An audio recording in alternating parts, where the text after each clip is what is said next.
Boa noite para todos vocês que estão conosco nesta sexta-feira, fim de semana. Aqui em São Paulo está chovendo, às vezes até a internet está oscilando por conta da chuva, mas nós estamos iniciando esta live do canal O Que Rola na Geronto. É a nossa segunda live e nós temos, como sempre, assuntos que permeiam, que pautam a gerontologia, e como não poderia ser diferente, hoje nós vamos discutir envelhecimentos e direitos humanos, ou, no universo, direitos humanos e envelhecimento. É uma alegria muito grande ter você conosco, e vocês sabem que toda semana tem um episódio, tem um tema para ser discutido, e nós contamos com a sua divulgação, com a sua participação, quer seja lá no YouTube, quer seja ao vivo, e nós estamos aqui há mais de um ano juntos com você, discutindo o que rola na Geronto. Então, contamos com a sua participação também através das perguntas.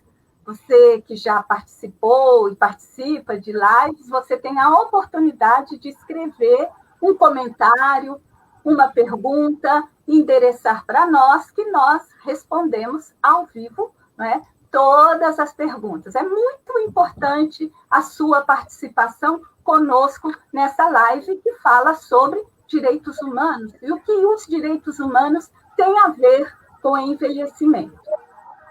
Bom, falando em direitos humanos, o reconhecimento deles, dos direitos, né, humanos, e sobretudo dos direitos das pessoas idosas, vem evoluindo no âmbito internacional através de um diálogo que se estabelece com a sociedade e, de certa forma, com a coesão das políticas públicas desenvolvidas pelos Estados democráticos. Entretanto, no Brasil, nós estamos num contínuo processo de avanços e retrocessos.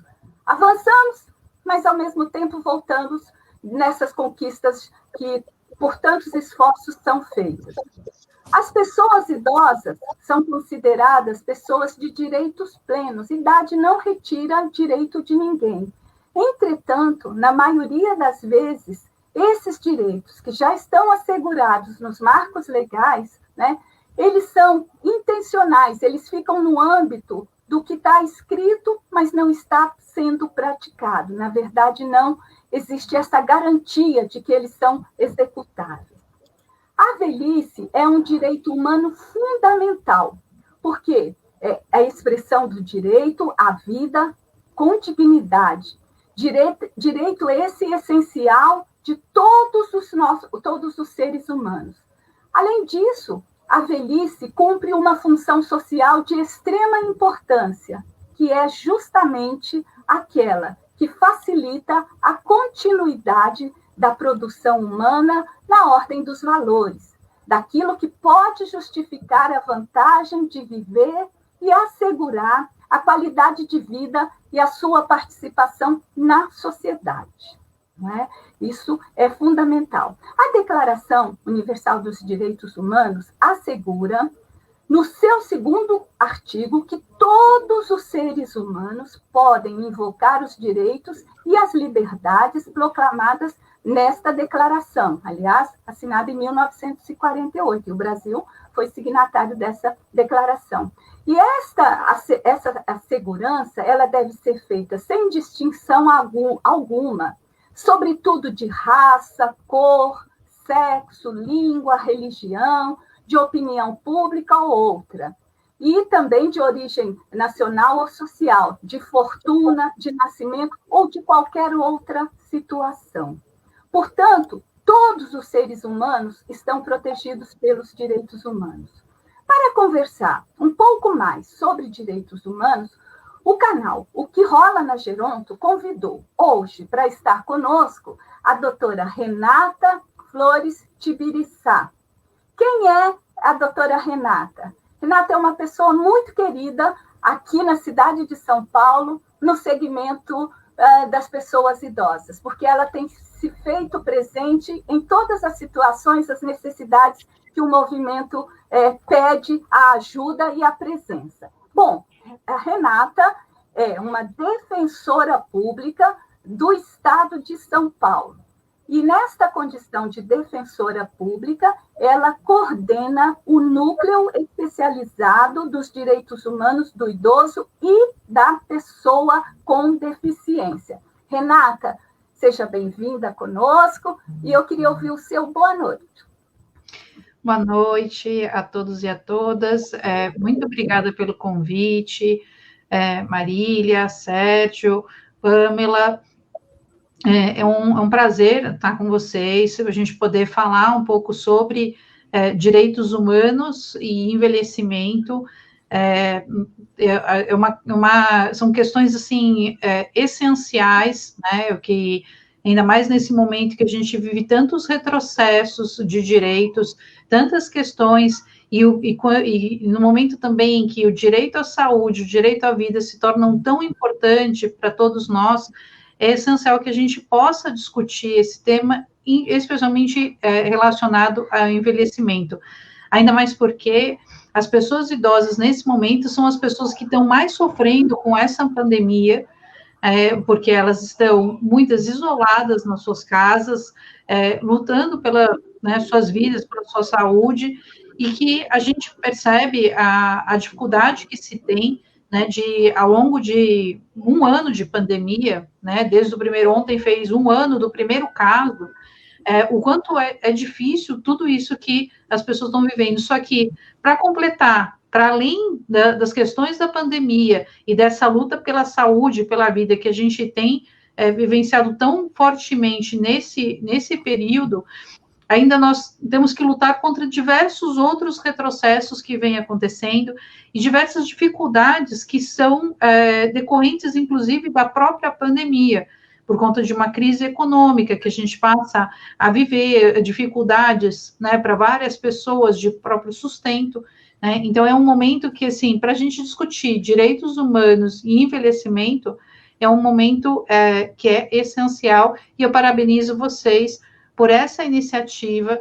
É muito importante que a gente tenha esse espaço para de levar informação para a população, e a Defensoria, ela tem uma atribuição de realizar a educação em direitos, e para mim, realizar a educação em direitos é mais do que simplesmente dizer para as pessoas o que elas devem fazer, mas permitir que elas se apoderem dessas informações e possam tomar as decisões por si próprias, se autodeterminar, definir o que elas querem fazer e poder reivindicar de fato os seus direitos perante os órgãos públicos, né, que infelizmente é um dos maiores violadores, né, dos direitos humanos, né, como a gente sabe.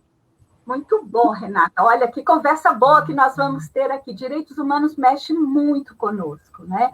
E você já apresentou, já se falou. E eu queria começar, enquanto o nosso público começa também a fazer as perguntas, assim, qual é o conceito de direitos humanos e por que a gente ainda precisa falar hoje, em pleno século XXI, sobre direitos humanos?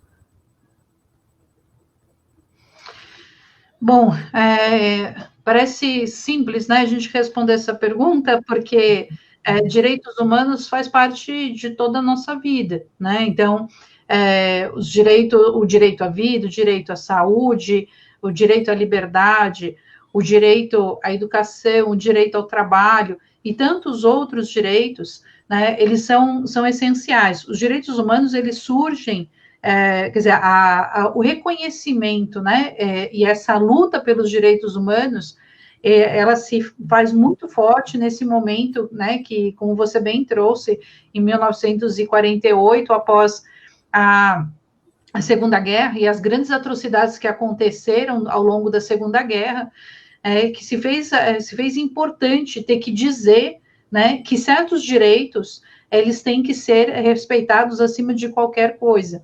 Né? Então, se fez uma declaração universal de direitos humanos da ONU, e depois, a partir dali, surgiram diversos outros tratados internacionais, os pactos dos direitos individuais, dos direitos sociais e outros tantos tratados decorrentes disso, até a gente chegar nessa especialização, né, dos direitos humanos, quando a gente vem falar, inclusive, dos direitos humanos das pessoas idosas, dos direitos humanos das pessoas com deficiência, e vem tratar de questões bem mais específicas.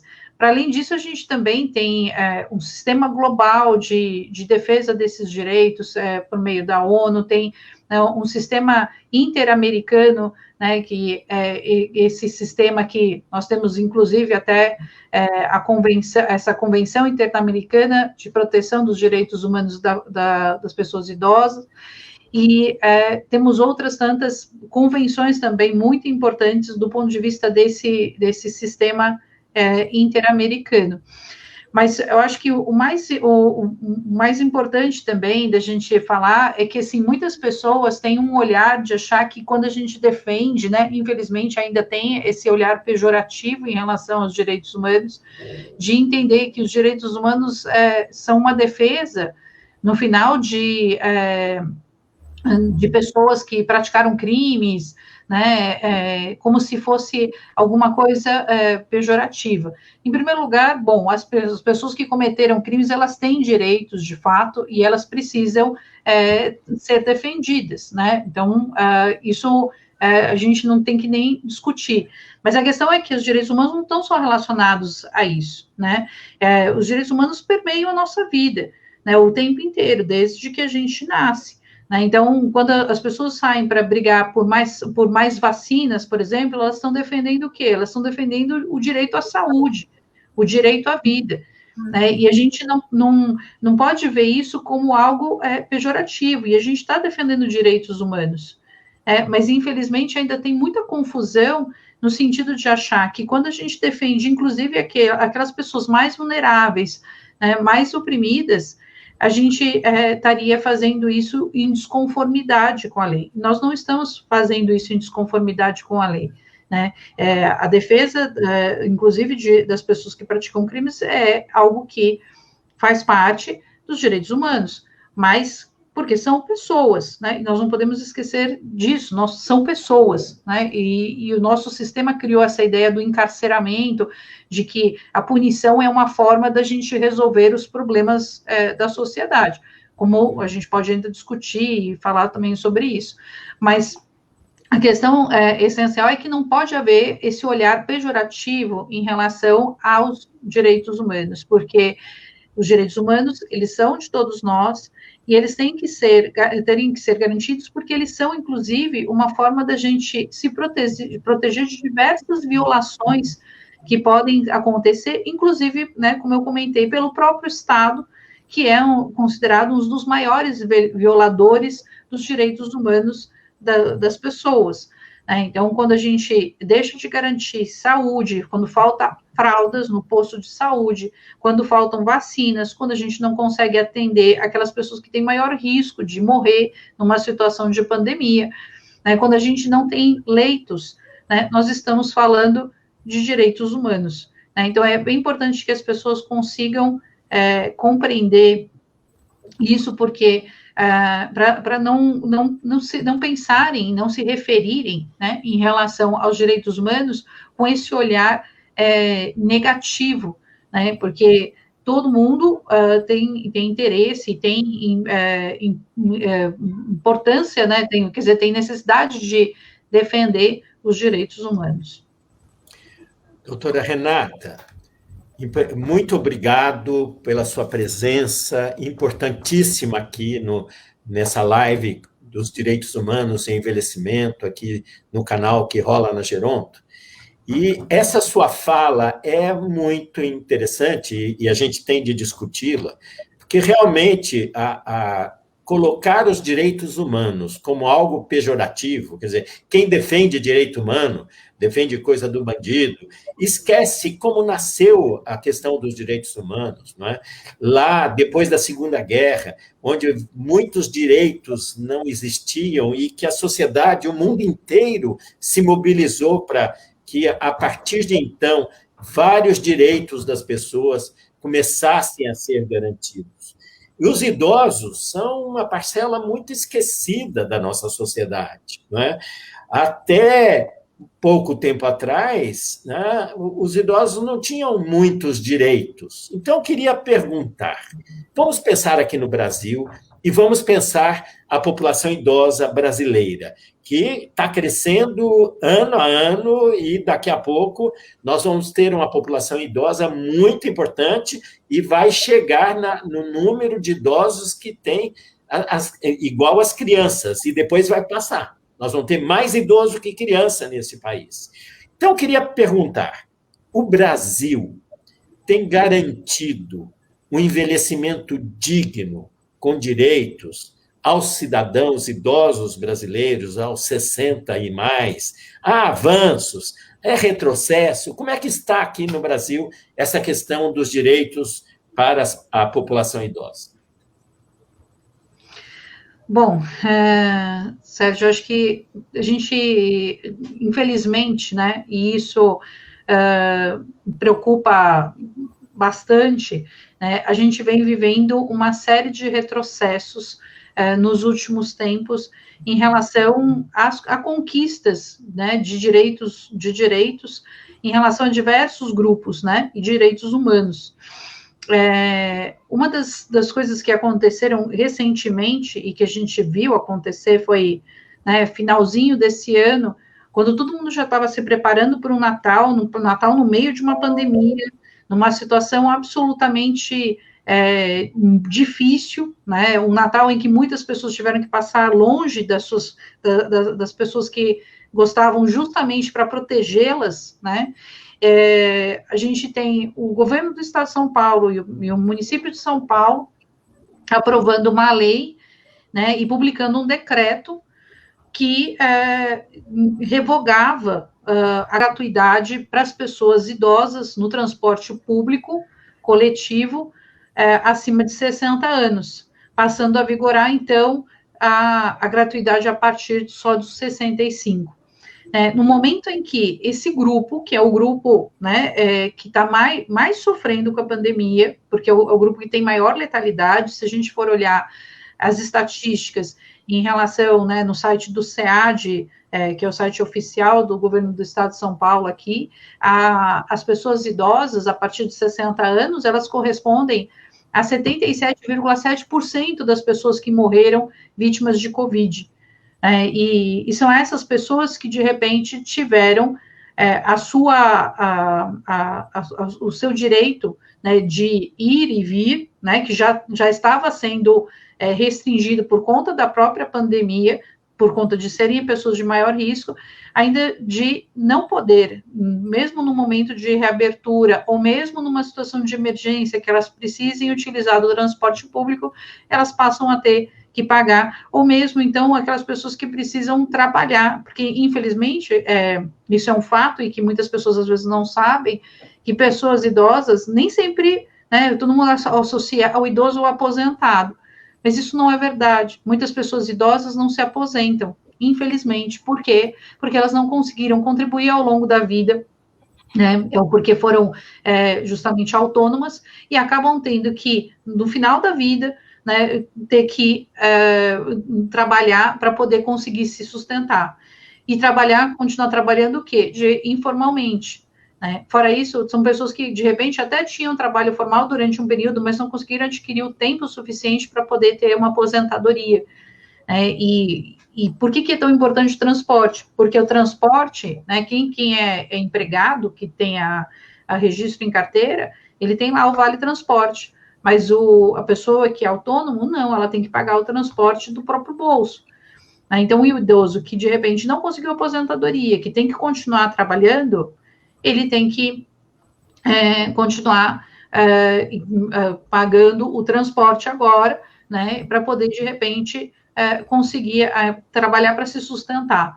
Então, assim, isso é só um exemplo de uma das coisas que aconteceram que eu acho que, assim, pela nuance, pelas coisas, né, isso acontecendo praticamente na véspera de Natal, no momento em que os órgãos de defesa de direitos, como a Defensoria Pública, o Ministério Público, estavam em recesso, no momento em que as pessoas estavam olhando como para si e como é que elas iam fazer naquele Natal, de repente, sozinhas ou longe dos seus familiares para poder preservá-los, de repente há um ataque dessa forma ao direito, ao transporte, que é o direito à liberdade de ir e vir também, de alguma forma também estava envolvida nisso, e até mesmo o direito à saúde, ou o direito ao trabalho, são todos direitos humanos que acabaram sendo atacados, por essa situação. Mas não é só isso que aconteceu. No final do ano passado ainda, houve uma informação de que haveria um revogaço de diversas portarias e que faria uma alteração total, na forma como estava sendo conduzida a política de saúde mental. Isso acabou não chegou a acontecer, porque vazou antes, várias entidades tomaram providências nesse sentido, e essa situação acabou não ocorrendo de fato, mas sempre fica aquele receio de que o que vai vir depois. E a gente percebe, que isso vem acontecendo de uma forma, e atacar a saúde mental justamente no momento de pandemia, onde tem vários estudos dizendo que a saúde mental, as pessoas elas vão ter consequências, já estão tendo consequências e vão ter maiores consequências ainda em relação à saúde mental. A gente não pode esquecer que nós estamos há 1 ano em quarentena, Então, isso é bastante complicado. E isso só são exemplos do que está acontecendo, mas há outras situações. É claro que a gente teve muitos avanços ao longo dos anos em relação aos direitos humanos das pessoas idosas, mas infelizmente, de um tempo para cá, a gente tem percebido, até porque as pessoas idosas, até no próprio sistema que a gente vive, em que se valoriza a juventude, se valoriza o corpo perfeito, se valoriza a produtividade, as pessoas idosas acabam, de alguma forma, sendo excluídas, todas aquelas pessoas que não se enquadram naquele padrão de corpo, elas acabam sendo, de alguma forma, excluídas. E isso é bastante complicado, porque quantas pessoas perdem o emprego quando chegam próximo aos 40, 50 anos, porque elas são substituídas por pessoas mais jovens, e que talvez passem por exatamente a mesma coisa. Eu assisti aquele filme, eu acho que é um filme que é realmente muito impactante, para mim foi muito impactante, eu, Daniel Blake, e que fala o quanto o sistema é perverso, com as pessoas idosas, as pessoas que estão envelhecendo, quando você não se torna aquele padrão de produtividade. Mas não sei se o Sérgio quer fazer uma complementação. Não, é só uma complementação, desculpa, eu interrompi, mas o Brasil tem leis para velhice muito interessantes, só que muitas vezes elas viram letra morta. Muito do que está colocado na lei, e que, portanto, seria um direito, não é aplicado, não é implementado. E esse filme, Eu, Daniel Blake, também mostra isso no outro país, mas aqui no nosso, é Inglaterra lá, mas aqui no nosso, isso é muito presente. Não aplicarem o que está escrito na lei. Isso é retrocesso? Não é exatamente retrocesso, o que eu chamaria isso, seria, na verdade, uma dificuldade. Eu acho que o nosso próprio sistema jurídico, ele é muito feito no sentido de que é diferente do sistema anglo-saxônico e americano, embora, na Inglaterra também aconteça essas situações, mas no nosso sistema, as leis são produzidas e depois que vai se tentar colocar, entre aspas, como as pessoas falam, tirar a lei do papel, Então, é que se vai conseguir realmente colocar em prática. Só que, muitas vezes, não se pensa em garantir recursos suficientes, as pessoas também não conhecem muito sobre o orçamento, Então, mesmo os movimentos sociais, e não basta, às vezes, é muito bom a gente garantir um direito em lei, Só que se a gente não tiver, de alguma forma, a contrapartida do orçamento do poder público para que ele possa implementar essa lei, fica muito complicado, né? E aí a gente tem essa sensação de desilusão, que eu acho que o brasileiro vive muito, de dizer assim, nada funciona, né? Para que lei se nada funciona? Né? Mas não é a forma como as coisas são feitas, né? Às vezes até para agradar algum grupo, se faz uma lei e diz, olha, está aqui a lei. Só que para a lei poder ser executada, a gente precisa garantir essa contrapartida de receita, né? De receita, de definir esse gasto, marcar que esse gasto vai ser feito, né? Usando uma linguagem, né, não muito técnica, mas a ideia é que a gente possa tentar indicar como é que o poder público vai gastar o dinheiro que ele arrecada, por exemplo, em relação aos impostos. E aí, como isso não acontece, a gente tem essa sensação dessa desconexão entre o que é previsto em lei e o que, de fato, acontece na prática. Fora isso, eu acho que a gente tem uma outra questão, enquanto brasileiros mesmo, de acreditar muito de que a solução é o poder público, né, que o poder público ele vai resolver, que o deputado vai resolver, que o outro vai resolver os problemas da gente, né, quando a gente tem que se apropriar e compreender que o poder emana da gente, o poder emana do povo, né, a própria Constituição fala isso, né, então a gente que tem que exigir também instrumentos de participação popular de forma mais direta, né, e assumir realmente as rédeas de condução de certas decisões políticas que são tomadas, né, então eu pelo menos enxergo um pouco nesse sentido de que a gente tem muitas leis, de fato, mas a gente pouco se preocupa de saber como, de fato, elas vão ser colocadas em execução, não basta simplesmente a gente pensar, né, como até a Carol Corrêa está colocando aqui, são tantas leis e pouca execução, mas tem muito a ver com isso, de não se compreender como é que funciona o orçamento público, né, e como é que se coloca isso em prática. Fora isso, nós temos uma outra questão, né, que é a questão de uma tentativa de reduzir cada vez mais esse Estado, né, esse Estado social que garante os direitos das pessoas, que garante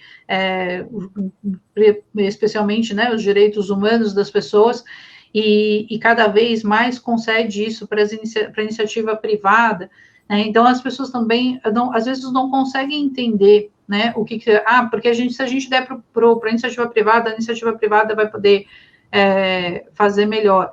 Será mesmo, né? Será que certos direitos, para serem executados, não seriam especialmente de obrigação do Estado? Cabe a gente delegar para o particular a execução de certos direitos? O quanto isso tem implicações, e aí envolve, sim, com certeza, alguns retrocessos, porque a lógica, né, da iniciativa privada é totalmente diferente, né, da lógica do poder público, né? Então, são questões que a gente tem que pensar também, né, e avaliar quando a gente analisa também a questão de colocar em prática, né, essas leis. Doutora Renata, eu estou vendo aqui, quando você fala da participação, do acompanhamento das leis, a Marli Feitosa, que é a presidente do Conselho Municipal do Idoso de São Paulo, está conosco aqui, nos acompanhando. E esta é uma forma de participação da sociedade, inclusive na execução das leis que já estão garantidas nos marcos legais. A senhora concorda? Sim, concordo muito, né? A gente precisa fortalecer os conselhos, né? São órgãos de controle social muito importantes e essenciais para a implementação das políticas públicas. Mas, infelizmente, a gente sabe que há tentativas, inclusive, do poder público, de impedir que esses conselhos tenham, de fato, uma participação social e representativa da sociedade, né, para que consiga, de alguma forma, fiscalizar, né, de algum modo, e também exigir a implementação. né? Os conselhos têm um papel muito importante nesse sentido, né? E é muito bem lembrado, Marília, de colocar em execução também, né? De contribuir para colocar em execução as leis que foram feitas e foram aprovadas, né? E estão em vigor. E aí o que eu sinto é isso, a gente tem um descompasso, né? Entre a lei que é aprovada e a execução e, de fato, a colocação em prática dessa lei, né? Então, eu sinto muito esse descompasso, porque se imagina, se a gente for olhar pela lei, tem muitas coisas que são ideais, a gente olha e fala assim, nossa, isso é perfeito. Se na prática fosse assim, seria maravilhoso. Só que existe esse descompasso entre o que está abstratamente previsto na lei e o que, de fato, consegue ser implementado. E aí tem uma outra questão, será que às vezes vale tanto a pena a gente garantir tantos direitos, né, se a gente não conseguiu ainda colocar alguns, né, que já foram conquistados há anos anteriormente em prática, né? Eu vejo, o que eu sinto é isso, às vezes, né, principalmente o público que a gente defende pela defensoria, as pessoas, elas vêm mais na defensoria para buscar o quê? Buscar saúde, a efetivação do seu direito à saúde, porque está faltando remédio, porque ela precisa de um remédio que não está previsto na lista SUS, porque ela não consegue as fraldas geriátricas, porque ela não consegue fazer a cirurgia que ela precisa, ela vem pedir alguma questão relacionada à assistência social, eu preciso de um centro de dia, de uma instituição de longa permanência, eu preciso de um cuidador, eu preciso de um home care, né, e acaba, home care no caso da área da saúde, mas elas acabam procurando a defensoria para poder pedir o que ainda é mais básico, né? Então, assim, ninguém vem na defensoria, é muito difícil acontecer de chegar um caso para a gente, por exemplo, de pedir algum direito ao lazer, né? O direito à cultura, porque, assim, não se consegue chegar nem a isso, porque não se conseguiu se conquistar ainda nem o básico, né? A gente não consegue efetivar nem o básico. Um dia me perguntaram, eu fiz uma entrevista quando estava próximo das eleições, que fizeram uma pesquisa com os idosos a respeito do que eles esperavam que o prefeito fizesse. E a resposta foi justamente essa, né? Foram pedidos principalmente relacionados à saúde, a transporte, que são os direitos mais básicos, né? Que a gente vê, se a gente tem que brigar por transporte. Numa cidade como São Paulo, não ter direito ao transporte às vezes, isolar uma pessoa ou impedir que ela possa exercer o seu direito à saúde, inclusive, né? Sabendo que é muito difícil conseguir um atendimento especializado, tipo um atende, né, para alguma situação de saúde, por exemplo. Obrigada. Renata, boa noite, obrigado mais uma vez por você estar aqui com a gente, né, compartilhando esse tema tão importante da gente debater. Renata, é o seguinte, você citou na sua fala anterior a Convenção Interamericana de Proteção dos Direitos Humanos de Pessoas Idosas.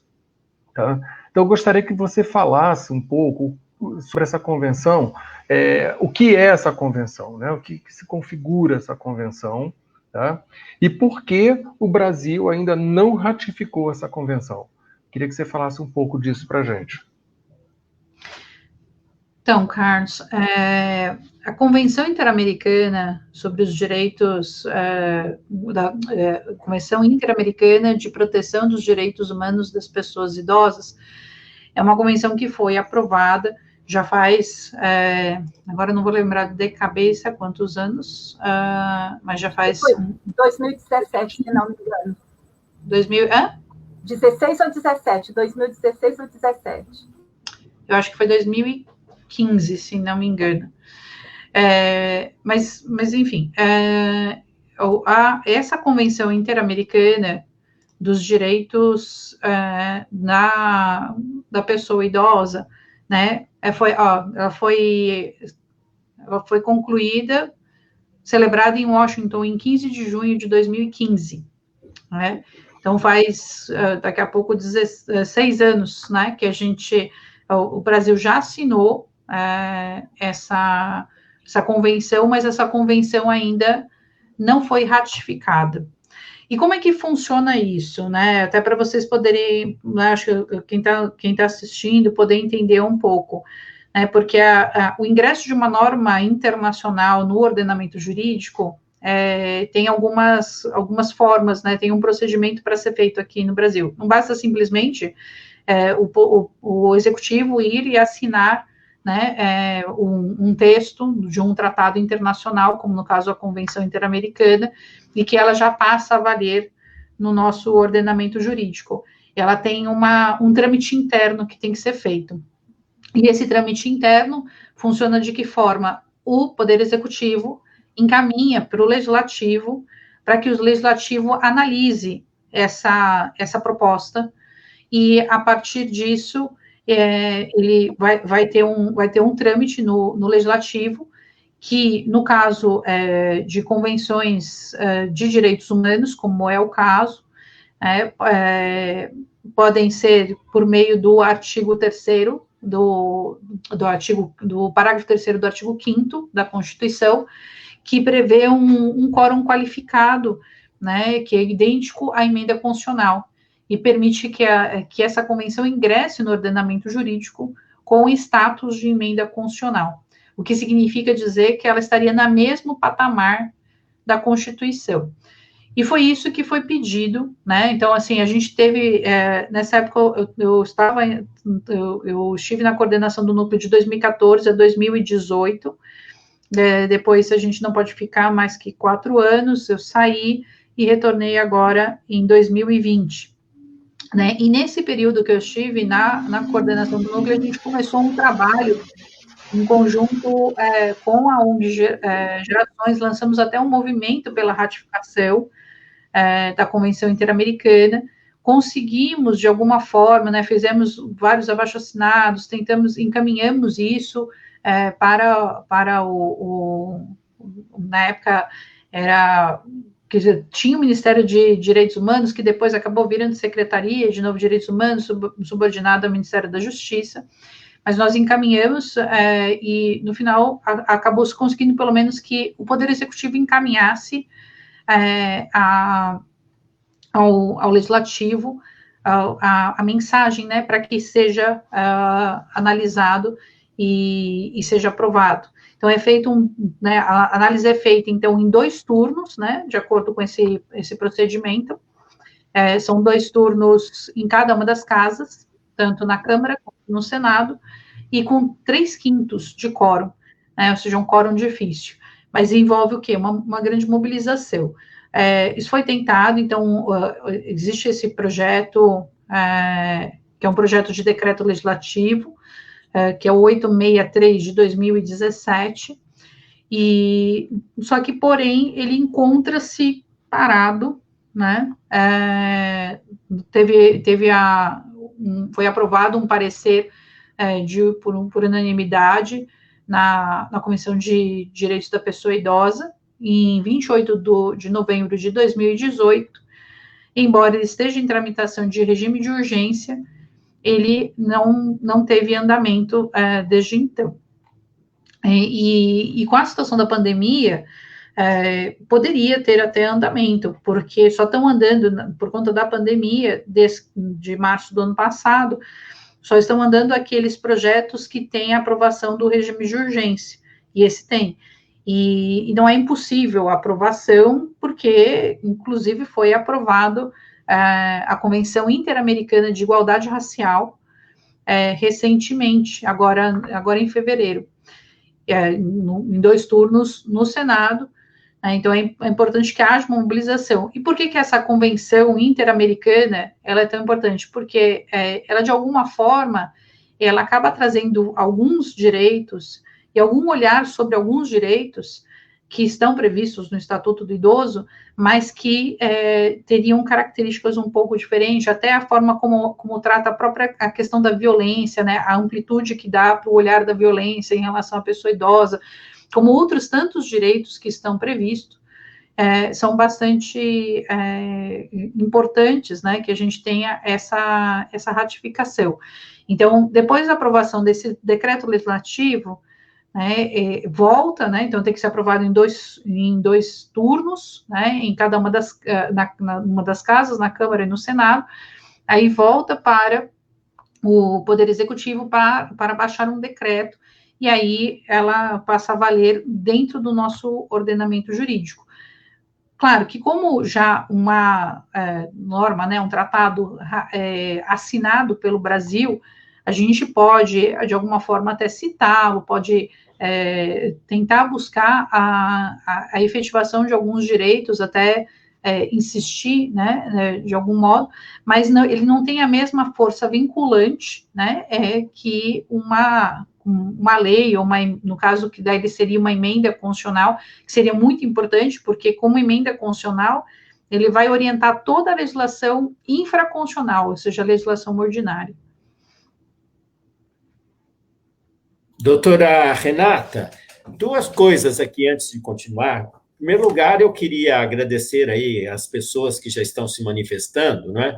E queria dizer que a Carol Correia, né, já disse, já colocou lá nos comentários, quando falava a questão das leis aqui no Brasil, e ela fez um comentário que essa eu acho que é o que as pessoas pensam, né? São tantas leis e pouca execução. Então, isso é só para ficar aí registrado exatamente aí da Carol. Tem uma pergunta aqui que é da EICO, dizendo se a Defensoria Pública pode fazer alguma coisa para revogar aquele decreto aí do final do ano, que tirou o direito da gratuidade a partir dos 60 até os 64. E uma outra pergunta da Carolina dizendo se a aposentadoria é prevista como um direito humano, tá certo? Se a aposentadoria é prevista como direito humano. Bom, em relação à questão da gratuidade, né, do direito à gratuidade, a Defensoria Pública ingressou com uma ação civil pública, inclusive antes, né, da gente entrar aqui, eu estava olhando, infelizmente, a liminar foi indeferida dessa ação civil pública, essa ação civil pública da Defensoria, porque como já tinham havido algumas outras ações anteriores que discutiam a questão do processo legislativo, da forma como ocorreu, ela tinha um objeto específico de garantir o direito adquirido para as pessoas idosas que adquiriram o direito à gratuidade antes da revogação da lei e do decreto, mas, infelizmente, por conta dessa decisão, né, referente à segurança, à suspensão da segurança, né, que foi utilizada em relação às liminares que foram obtidas sobre a gratuidade, acabou que o juiz aplicou a mesma decisão em relação ao processo que a Defensoria Pública ingressou, a despeito do nosso objeto ser bastante diferente. Então, nós vamos ainda analisar aqui essa decisão e a partir disso, a gente vai verificar as medidas cabíveis, né, em que a gente pode tomar em relação a recursos, sobre isso nos próximos dias. Em relação à aposentadoria, né, o direito à previdência social, né, ele vem previsto como um direito social, né, então é um direito humano também, né, um direito social, e porque é o direito de você poder, né, ter essa garantia, né, de poder ter esse sustento, né, após toda a sua vida, né, então você vai fazer uma contribuição e isso vai ser garantido, né, bem previsto, no caso, na nossa Constituição também, né, junto com no artigo que vem previsto também ao direito ao trabalho. Okay. Doutora Renata, só ainda em relação ao transporte público, antes de eu fazer uma outra pergunta, a Sandra Teixeira, ela pergunta se existiria alguma manifestação que a população idosa poderia fazer sem ser presencial para reverter essa injustiça em relação ao direito ao transporte público por conta da pandemia, e essa questão da restrição, das restrições como medidas de proteção, existe alguma coisa que eles poderiam fazer não presenciais, por exemplo? Então, o movimento de pessoas idosas, né, também o coletivo de direitos das pessoas idosas que surgiu, inclusive até bastante em relação a essa situação, eles têm se mobilizado e têm tomado atitudes em relação a isso, realizaram lives, fizeram, quer dizer, na verdade, atos virtuais, né, em relação a essa retirada de direitos. Tem tomado essas providências, né, no sentido de tentar mobilizar a população, de tentar chamar a atenção da sociedade a respeito disso tudo que aconteceu, mas eu acho que o caminho, nesse momento, também é buscar o legislativo, né, isso já está sendo feito pelo movimento social, porque o que acontece? Tanto a Constituição Federal, como o Estatuto do Idoso, ele prevê que a gratuidade ela é garantida a partir dos 65 anos. No entanto, de acordo com o Estatuto do Idoso, os municípios, estados podem definir a partir dos 60 anos. E como aconteceu aqui em São Paulo. Uma das ações que foram propostas, né, além de se discutir esse processo legislativo que eu falei que foi colocado, inclusive, um artigo que revogava de forma implícita, né, não ficava explícita porque não estava escrito na ementa do projeto de lei, não foi dito que era o artigo que revogava a gratuidade, né, ele acabou sendo aprovado dessa forma. Então, parte das ações que foram propostas, porque foram várias ações pelo sindicato, foi proposta ação também pelo Ministério Público do Estado de São Paulo, essas ações, elas discutiam esse processo legislativo, também discutiam a questão da vedação do retrocesso, de que não é possível a gente ter um retrocesso de direitos, né, mas todos esses argumentos, eles foram rechaçados, né, por meio dessa decisão que o Tribunal de Justiça, o Tribunal de Justiça do Estado de São Paulo deu, no caso, o presidente do Tribunal de Justiça, dizendo que havia um risco, né, para a segurança, para a ordem pública, e que não caberia, então, alterar essa revogação, porque o Estado ele vai economizar verbas, o município vai economizar verbas nesse momento de pandemia.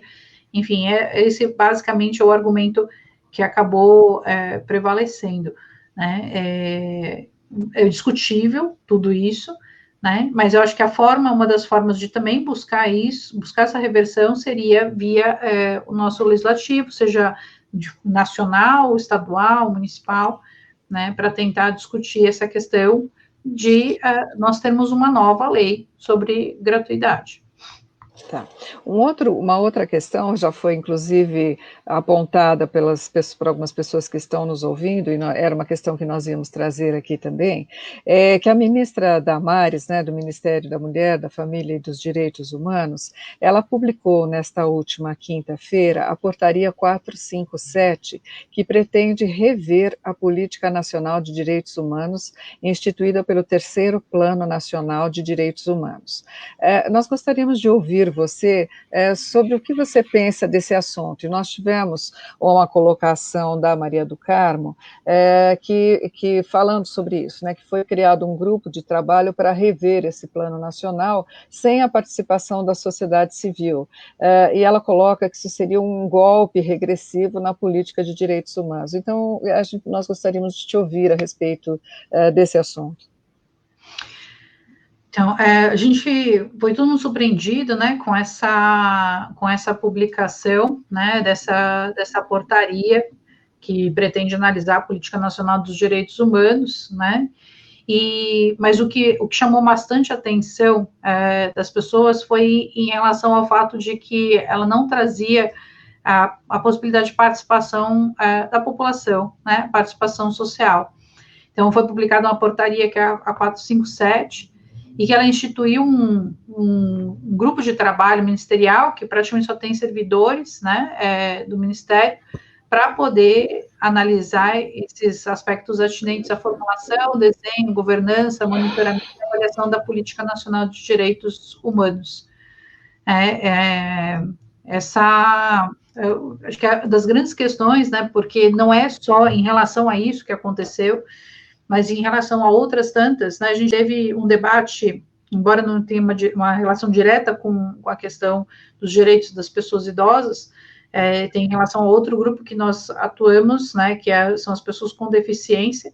Nós tivemos a publicação de uma política nacional de educação especial, também no meio da pandemia, sem qualquer discussão social nesse sentido. Era uma discussão que estava parada, na verdade, teve uma discussão com as pessoas, depois ela simplesmente parou ali, e aí ela ia ser retomada pelo CONAD, que é o Conselho Nacional, né, de Pessoa com Deficiência, e aí ela acaba sendo, antes de ela ser, né, no dia anterior, que ela ia ser discutida no CONAD, que ia haver uma apresentação, inclusive, de uma pessoa do Ministério da Educação, eles publicam uma nova política nacional de educação especial, sem ouvir claramente tanto as pessoas com deficiência, né, que tem todo um lema em relação às pessoas com deficiência, sobre nada, sobre nós, sem nós, e que eu acredito que tem que ser em relação a todos os grupos vulneráveis, né, e eles fizeram isso, fizeram essa publicação, e aí teve toda uma mobilização de grupos de pessoas com deficiência, e conseguiu se suspender no Supremo Tribunal Federal essa política nacional. Mas isso caracteriza, né, eu trago essa questão só de exemplo, porque isso caracteriza meio que um modus operandi desse governo, né? Esse governo, ele age de uma forma a sempre tentar excluir a participação social daquilo que pode haver muita resistência de mudança, né, porque a gente está, nesse caso em especial, se configura um grande retrocesso, né, podem se configurar um grande retrocesso, né, a gente não sabe o que eles vão decidir, mas a partir do momento em que você não permite que as pessoas participem, que possam ter voz e ter voto também, né, porque não adianta só permitir que se fale, mas possa também, de alguma forma, influenciar, porque também não basta simplesmente uma participação social, né, para inglês ver, porque é isso que, às vezes, os governos fazem, e, de alguma forma, aconteceu um pouco em relação a essa política nacional, né, é um simulacro de participação, ela se finge, né, só que aqui eles nem fingiram, eles já pegaram, a gente nomeia aqui, o grupo de trabalho vão ser servidores do Ministério, né, como se eles pudessem representar as pessoas e pudessem opinar sobre isso. Então, já teve, inclusive, né, essas questões de natureza federal, elas normalmente são acompanhadas, em geral, pela Defensoria Pública da União. Eu trabalho na Defensoria Pública do Estado de São Paulo, né, ou no caso, pelo Ministério Público Federal. Mas o próprio Conselho Nacional de Direitos Humanos, ele já se manifestou a respeito disso, né, e falou que, né, que assim, eles foram, né, de alguma forma também surpreendidos, que na composição do grupo de trabalho, né, não tem a sociedade e também não tinha ninguém também do Conselho Nacional, né, e que precisaria haver essa participação social, né, então, não sei como é que isso vai ficar ainda, né, mas, infelizmente, a gente percebe que é uma forma desse governo tentar trazer certas mudanças de uma forma a não permitir esse amplo debate com a sociedade e colocando em risco, inclusive, direitos que foram assegurados, foram conquistados, né, ou, nesse caso, até a gente poder ter um retrocesso total, né, de várias conquistas que nós tivemos ao longo desses últimos anos, né. Isso chega a ser assustador. Eu acho que as pessoas precisam ficar atentas, porque isso chega a ser realmente assustador, né? Tem uma colocação aqui da Marli Feitosa, se você poderia colocar, se essa demora, ela não é só no município de São Paulo, eu acho que ela é no país, né? Mas, considerando aqui no município de São Paulo, a demora na vacinação ou a falta de planejamento em relação à vacinação, poderia ser considerada uma violação, uma perda nos direitos à vida das pessoas, uma violação desse direito? Então, sem dúvida, né? Na verdade, se a gente for ver, inclusive o governo federal, né, está sendo acusado de genocídio, né? Porque a política adotada pelo governo federal em relação à pandemia é algo assim sem nenhuma base científica, né? São várias informações que são passadas, né? Ontem, em que a gente completou, né, que a gente teve um dia com maior número de perdas de vidas, né, humanas, a gente teve um recorde, né, de mortes nesse país.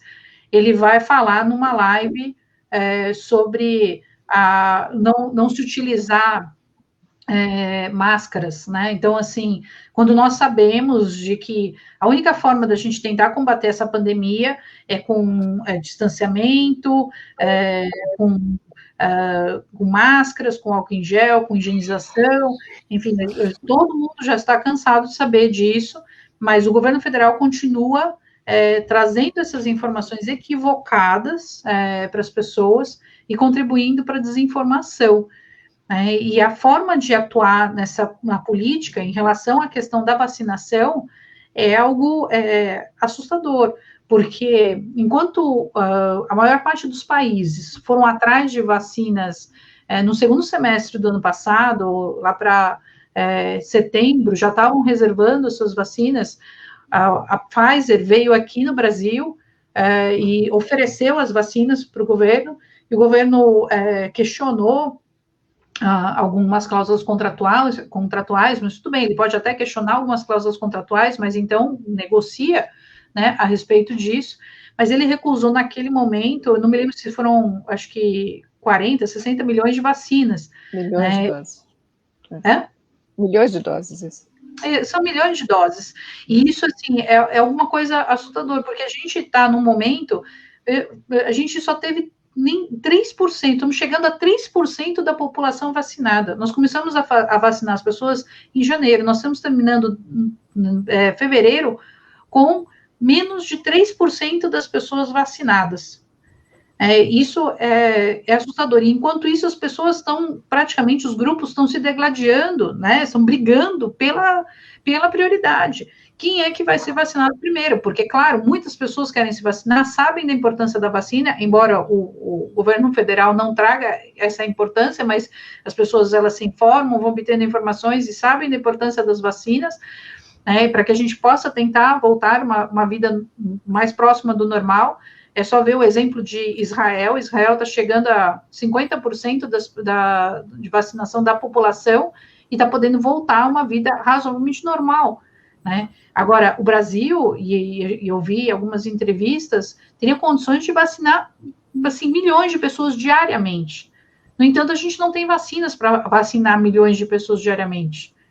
Segundo, acho que eu vi uma entrevista da Margarete Dalcomo, da Fiocruz, dizendo que o Brasil teria condições de vacinar cerca de 5 milhões de pessoas por dia. Nós estamos vacinando, parece que é uma média de uns 400 mil por dia. É muito pouco, né? E a quantidade de doses... exclusivamente pela falta de vacinas. O nosso plano nacional, assim, nós temos uma logística de vacinação muito boa. A nossa política nacional de vacinação, ela sempre foi muito boa.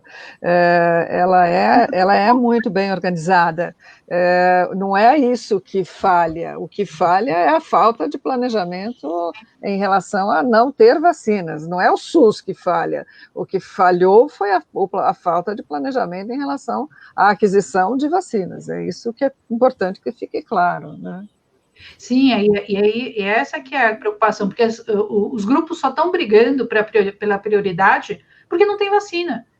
Ninguém precisaria estar brigando para prioridade se a gente conseguisse vacinar, por exemplo, idosos e pessoas com deficiência nesse momento, as pessoas com comorbidades, ninguém precisaria estar brigando quem é que vai primeiro ser vacinado. Né? Não estaria tendo discussão da hora da xepa, né? Nas UBSs, né? Quem é que vai ficar com as doses remanescentes, né? Então, assim, é uma coisa absurda, né? Um país que tem essa capilaridade do SUS, que tem essa condição, né? Tem um histórico aí de planos de vacinação, chegar ao ponto de que não tem vacinas suficientes, embora tenha condições de poder aplicá-las, né? Exatamente. Então, é uma desconsideração ao direito à vida. Isso ainda vai ser analisado, né? O governo federal, somente o presidente, houve uma denúncia para o Tribunal de Haia, né?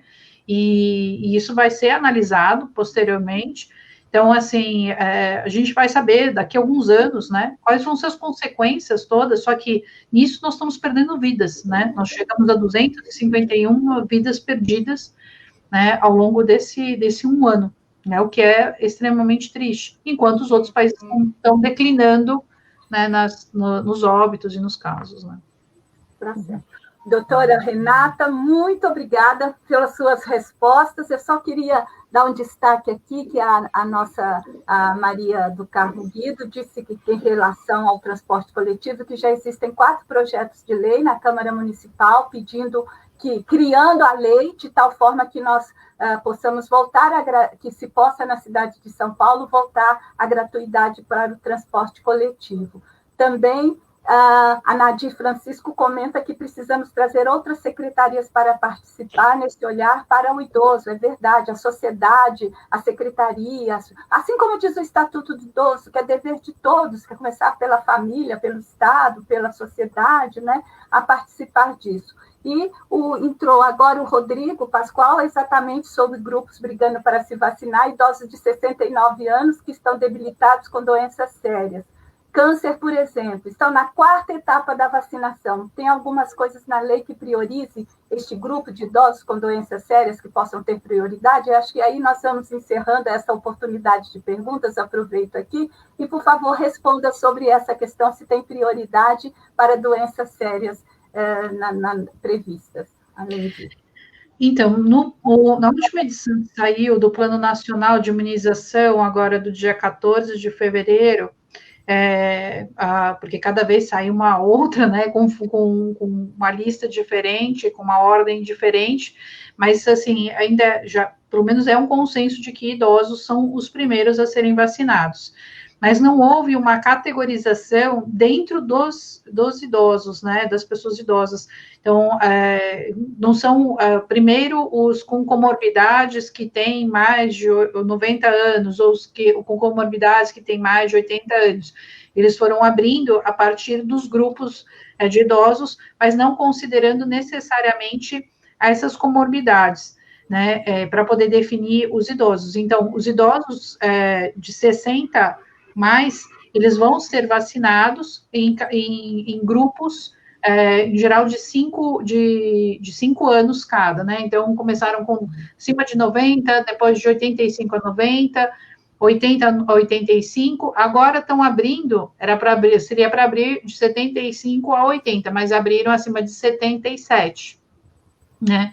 E a gente está vendo, mas em relação ao câncer, eu nem sei se entraria especificamente, porque nas comorbidades, as comorbidades, elas consideram principalmente cardiopatia, hipertensão arterial, pneumopatia, questões neurológicas, mas ele vem absolutamente detalhado cada uma das situações. E depois vem as situações de deficiência. Então, primeiro idosos, depois as comorbidades, né, depois as pessoas com deficiência. E nesse grupo, né, quer dizer, primeiro grupo inicial foram os idosos e pessoas com deficiência institucionalizadas, e entre idosos também foram incluídos quilombolas e ribeirinhos, e bem no início também os indígenas, né? Então, esses são os grupos mais prioritários. O problema é que são grupos populacionalmente muito grandes. Então, a gente precisa de uma quantidade de doses de vacina, porque a gente tem que sempre pensar que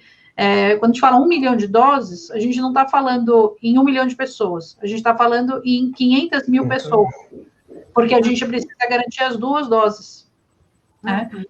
Então, essa é a preocupação. Então, assim, pelo que está no PNI, no momento, não consta câncer especificamente. O que pode acontecer é que, de repente, a pessoa com câncer, ela seja imunossuprimida, tem algumas outras situações que ela poderia se enquadrar ali como uma comorbidade e ela entraria depois dos idosos. Mas se ela for idosa, ela vai entrar no grupo de idade.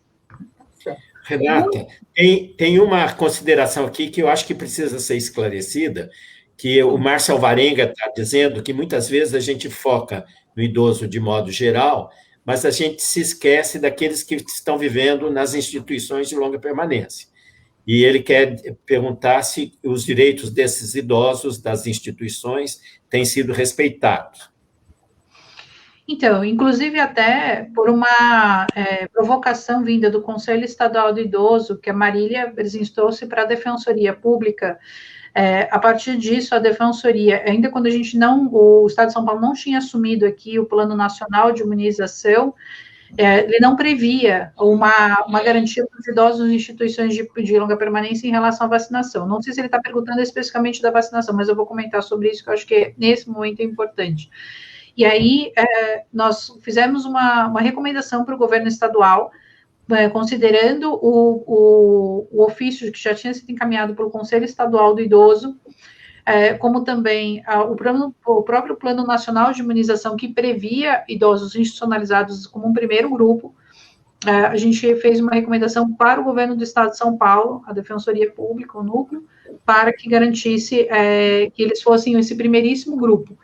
Incluindo também as pessoas com deficiência, e isso acabou sendo acatado, né? Houve a aceitação da nossa recomendação, e os idosos, né, claro, também teve o Plano Nacional de Imunização, que acabou sendo adotado também no Estado de São Paulo, e acabou sendo aceito.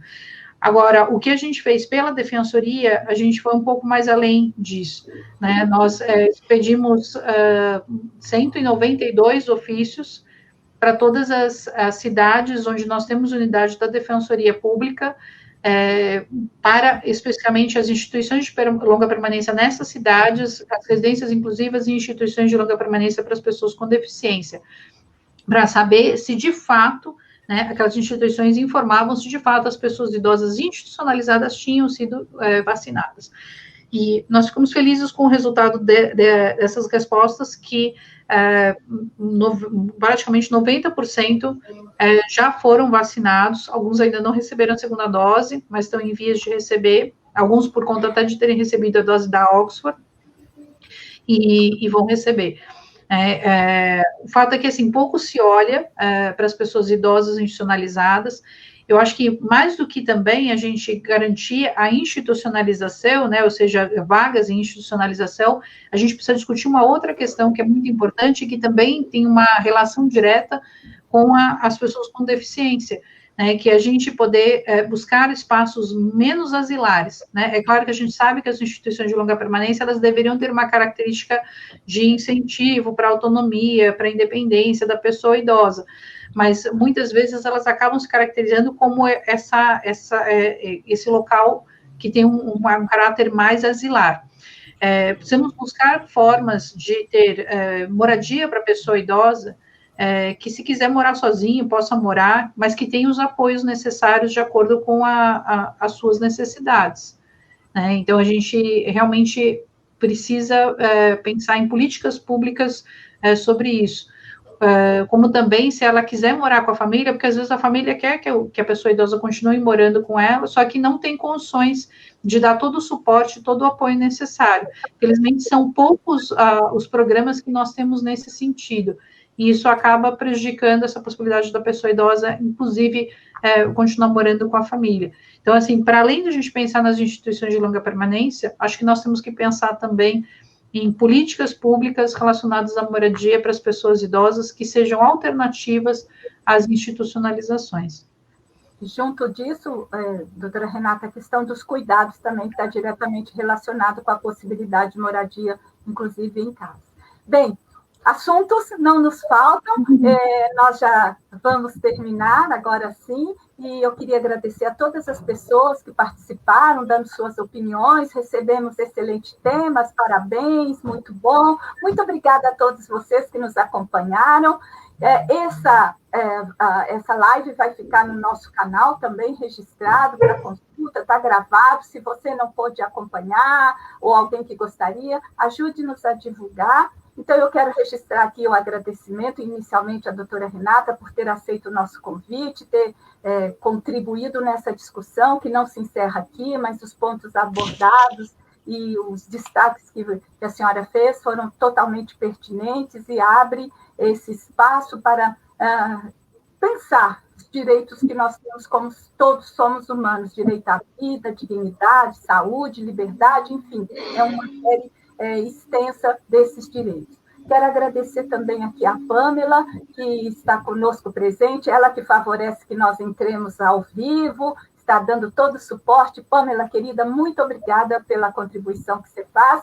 E em nome da Ieda, do Sérgio, Carlos e meu, nós agradecemos muito a sua presença conosco e lembrem-se que o canal que rola na Geronto está sempre trazendo coisas novas e nós contamos também com a sua participação na sugestão de temas, assuntos atuais, estamos sempre disponíveis aqui. Uma boa noite para aqueles que estão nos assistindo ao vivo, para você que vai assistir depois, um bom dia, boa tarde, sei lá que momento você vai ver, mas muita alegria, muita gratidão por isso. Muito obrigada e, com certeza, até a próxima. Boa noite. Boa noite. Boa noite. Obrigada. Obrigado, boa noite.